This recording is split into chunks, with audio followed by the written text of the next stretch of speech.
Welcome, Facebook Live viewers, to Cupertino, to Apple's new headquarters, which we're going to talk about in a moment. You can probably see it behind me. We've just been inside this theatre right here to see the new iPhone announcement. 3 new iPhones, which we're going to talk about, and lots of other announcements as well. If you want to send us a question at any point during our live, you can do that. I'll be getting them on my phone here, and we'll try and get through as many of those as we can. And the person I'm going to ask those questions to is Stuart Miles. Now, Stuart, you're from Pocket-lint, the gadget website that many of our viewers will know, and you'll have seen Stuart on our output many times, almost too often, you could say. And we're going to talk through these announcements. But firstly, give us a bit of a recap. 2 hours worth of keynotes, so quite a lot to recap. Yeah. But what stood out for you as the main announcements here? Well, I think obviously the iPhone X, the big sort of one more thing at the end. That was obviously the focus. We'd heard lots of rumours in the build-up to it. Obviously, there's other phones and watches and AirPods and charging pads, and the building as well is probably as a story. I thought it was going to be called the iPhoneX, which I prefer, but they've gone with iPhone X, or at least that's what Tim Cook said when he was on stage introducing it. It's the iPhoneX. Obviously, they used to do that with Mac, with the software there. It used to be OS X. Obviously OS X. It's Roman numerals. That's the way it's going. It kind of, I think everybody thought, oh, it's an X. And the iPhone 9, where's that? Well, without doing the horrible joke of 789. 789. But, it's that. I think that the 10, obviously, is symbolistic of the 10 years of the iPhone. And, hopefully what Apple perceive this to be is kickstarting the next decade of where they perceive the iPhone to be going. Well, let's talk about that, because at the beginning of the presentation, and if some of you may have watched it streamed earlier, there was a kind of tribute to Steve Jobs in the theatre behind us. We were actually under the ground here. We're kind of underground and over there a little bit.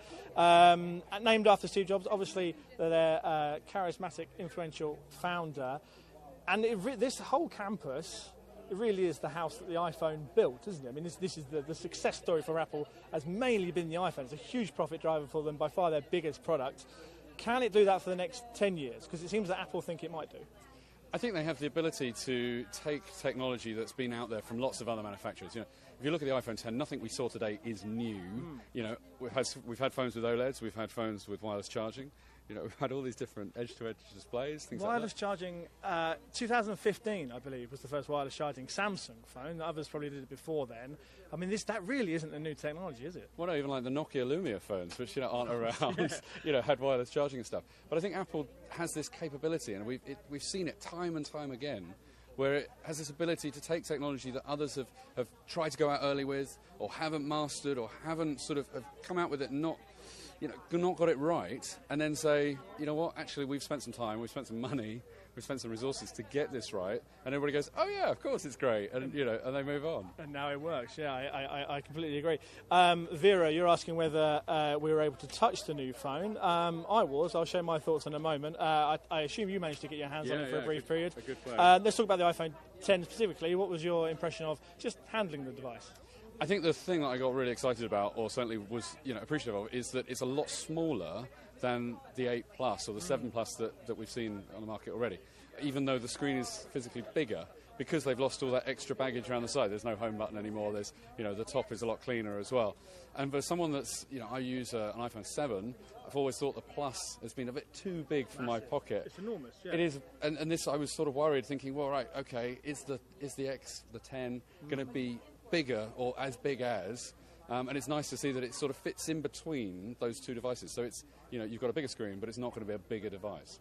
So you mentioned there about the edge-to-edge screen. So what we mean by that is that the screen goes just about all the way to the side. So this is an older iPhone that I use, and you can see the screen doesn't go all the way down here. There's a bit at the top. There's the side, the bezels. I always get that wrong.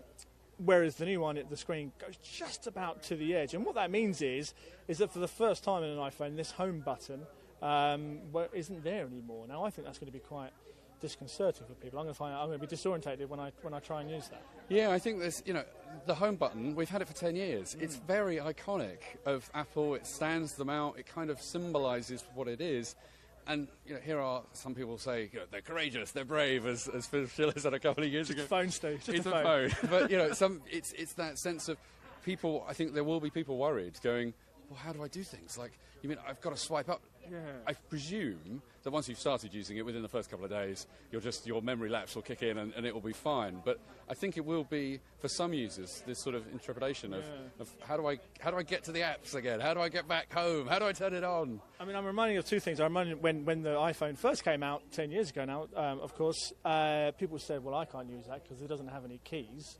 And we soon got over that. But I wonder if the home button is perhaps a bit more important, because think of all the times your phone just doesn't work, and the home button is a nice physical button to press. You hold it down, you know something's likely to happen if you hold it down for long enough. I wonder if people are going to miss that physical element of the device. I think what's interesting is, if you've used the iPhone 7, the button isn't physical at all. It's just a piece of glass that makes you feel like you're pressing something. So they've moved away from that. The certainly thing I'm not going to miss is, wearing gloves. In the winter, you aren't able to turn your phone on if you've got gloves on.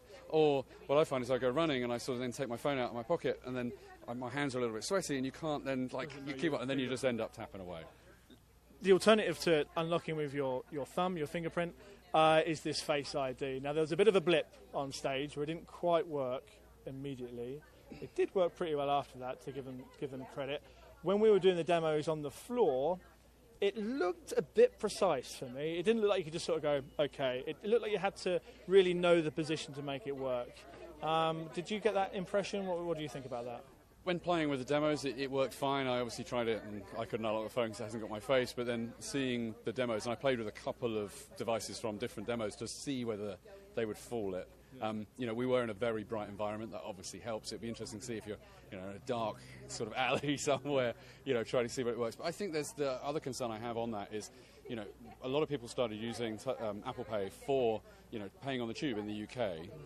They walk up to the turnstile in the underground, press the button, and through they go. Yes. And if you've suddenly got to look, because you have to actively be looking at it, yeah. If you've suddenly got it, it's a very different scenario. And whether you'll be happy and confident enough to do that when you know you've got 100 angry commuters behind you trying to get, and you're like, hang on a minute, I've just got to look directly at this thing. Because we just had a question saying, how does the face recognition work? So let's dial it back a little bit and kind of go through step by step. So rather than having the button up here, the button here to hold your thumb over, instead you pick it up, then you look at it for a brief moment, and then it will recognise your face, and they say it's a 1 million to 1 chance that it will get fooled by someone else's face, and that's pretty good, I'd say. And then it will unlock. But you're absolutely right. If you're walking through any commuter service, but particularly London Underground, I'd imagine you don't want to be like, oh, look at me with my new phone, and also there's going to be people behind you. That would really put me off. Yeah, I think looking at it, we obviously haven't seen the proper setup, so to speak, but it feels like you're supposed to wave it around to get multiple angles, all that stuff. They obviously want you to actively look. I think the active look element is to stop you, printing out someone's face, or even in the demo they suggested about people creating masks and stuff. So I think there's that. Obviously, the proof will be in the pudding. I think we've seen, we've still got a month and a half before these devices will be in the shops. They've still got plenty of time to do those final tweaks to make sure it works in every environment they can possibly think of. Diana's asked us a question which we have seen this. This was mentioned briefly, I think, in the keynote. What about twins? They did seem to suggest that twins would cause a problem. Well, I think if you've got an identical twin that suddenly, falls out with you, he could probably, or she could access your phone. That's going to be very hard to sort of try and work against. You just don't, be nice to your siblings, I suppose. Tomorrow, be nice to your siblings. Let's talk about the building here. So I don't know if, Cody, if you want to sort of pan the camera around, just you can see in the sort of far distance, it's very sunny out here, so you might struggle in the bright light, but the spaceship is the sort of big, wide building there. You may not be able to quite tell, but it's actually a big ring, enormous great thing it is, and that's where 12,000 of Apple's employees are going to be working. Some of them have already moved in. It's 175 acres, I'm told, of campus where they're going to be. There's a visitor centre behind where our camera position is, so if you're ever in the area you can go and check that out. And I mentioned the theatre here behind us that we were in for this presentation. What does this say about Apple at the moment, this enormous campus? Because in many ways people say this was Steve Jobs' last product, last big idea. Sort of 10 years in the making. I think this says these guys kind of like doing things right, and it's craftsmanship. Norman Foster. The thing I love about this building, I don't know whether you can see, is that there's no pillars. The roof is carbon fibre to sit on that glass. And if you start to think about those things and the decision making that goes through that, that's not something that most of us do in an office space is like, well, we'll just nip to IKEA or throw some bookshelves in and we'll hope that it fits, and if not, it doesn't. You know, everything here seems, from an architectural point of view, to be very precise. Yeah. You know, even I saw they were serving sort of snacks here this morning when we got here to get coffees and stuff. There is a slight curvature in the tables that are serving snacks, which matches the curvature of the glass, which matches the, you know, other things around here. Come on, and you just, you know, when you've got, I think sometimes that separates Apple from everybody else, is that they seem to have this time and money, you know, most importantly probably, to get it right, and not to, most of us compromise on stuff all the time. And you get the feeling here that in this building there are no compromises. It's just, it is someone saying, we're going to do this and we're going to do it right. It's very, you know, McLaren with their test facility in Wokingham in the UK, you know, that precision kind of engineering. If they're precise about building something like this, you've got to, and this doesn't make them money, you've got to wonder how precise they are when it comes to things that the public, you and I, get to play with. I mean, I just want to give our viewers a bit of a factual tidbit, if I can. We were sat in the theatre for the launch, and according to the Business Insider, each individual chair, and there was how many, I don't know, so a couple of thousand in there? I think it was 1,000 seats in there. Each individual chair cost $14,000 each, which I think probably makes it the most expensive chair I've ever sat on. And I'd gladly watch a film or a 2-hour keynote in there again. I'm just going to go through some of your questions here. This is from James. This is less of a question, more of a statement, but I'm going to read it out because I think you've got a good point. James is saying the Samsung Note 8 already has lots of these features. And as a bonus, James, you mentioned that, yes, it doesn't catch fire anymore. But tell us about it. I mean, the Note 8 is the competitor to this device. That's already out. It's around the same price, about $50 cheaper, I think, here and there. How does it compare? Well, the Note 8 it's a much bigger device, but it is still Samsung's flagship device. The Note 7 was fantastic until it started catching fire. They've obviously solved that problem now. And I think the great thing is, as a consumer looking for a new phone, there is so much choice out there that, 15 years ago we were very much spoiled for clamshells and stuff like that. And now your phones can do so much, whether you like the Apple system, whether you like, the ecosystem that comes with that, or whether you want to go Android, Google, and the Note 8. We've got the Pixel 2 coming from Google as well later in this year, expected to be there. So, there's lots of competition, lots of choice, which is only making them, in my mind, all work harder to be better. Let's talk about the Pixel. So the Pixel, if you don't know, is Google's flagship smartphone. The first one of which was launched around this time last year, I believe it was. I thought it was quite good. I enjoyed using it for a short while. But can it really? And it's made by HTC, so they're obviously a very good manufacturer and brand. But can it really compete now with what Apple have just put out today and what Samsung have put out? Because it doesn't seem like they're in the same league. Or am I being unfair? I think Apple just has this very good sort of feeling of delivering, not necessarily cutting-edge, groundbreaking technology that's never been tried before, but stuff that works and stuff that adds relevance. When the Touch ID came out, that was brilliant. Although quite boring, it was brilliant because it did what it set out to do. It wasn't I remember Samsung launching a technology that allows you to look at the screen and the video would pause, and you're like, well, who's going to use that? So it's, rather than waste their time on doing, like Nokia with their 43 megapixel camera and all these things, Apple just say, well, you know what, let's see what people want and then try and deliver that rather than wasting time on stuff that doesn't matter or change, people's lives. I think it's that focus. I think it's a good point. They seem to do just hem in on certain features that make the most sense. We're wrapping up, but I'm going to ask you a question from Girish. Now, his question is, tell me 3 reasons why you should buy the new iPhone. I'm going to ask you to give you 2 reasons why you should and 1 reason why you shouldn't, just to balance things up a little bit. So 2 reasons why someone should buy this new iPhone, which is $999, by the way, and if you're in the UK, we're expected to be £999, and I guess you can work it out for other markets, it'll be around that sort of level. But $999, what are the 2 reasons you would buy this phone? I think the thing for me that's exciting is the OLED display. It looked very crisp.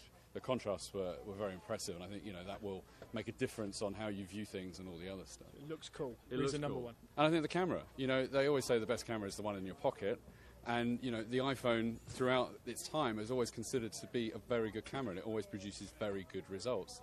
And if you've got a decent camera, then you kind of stop using DSLR and big kits and all the other stuff. And I've just not really found, over the years, a camera that kind of matches up to the iPhone's capabilities. Okay, so looks good camera, and what would be the reason why you wouldn't buy one? It's a phone, and we shouldn't forget this. And sometimes even the cheapest phones will still allow you to make calls and tell your mum you're okay.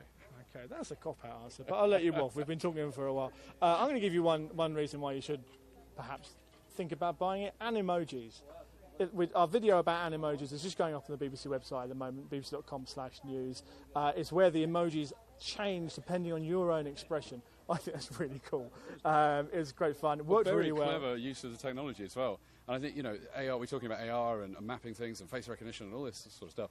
And that's just a fun way. Yeah. And I think that's the other key thing Apple do is they create something that you want to show your friends and share. And then people go, oh, no, I need that as well. and then it sort of spurns, a whole ecosystem around that. I think animojis might be that thing. One reason why you wouldn't buy it, I don't think it's too distinctive now from some of the Android phones that have edge-to-edge screens.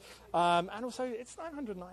That's a lot of money for a phone, but that's not for us to say. So I'll let you decide. Thanks for joining us. Follow me on Twitter if you want to ask any more questions. I'm at Dave Lee BBC. And Stuart, remind me what you are on Twitter? I'm Stuart Miles. At Stuart Miles. Got in early on Twitter. Like it. Join us again soon.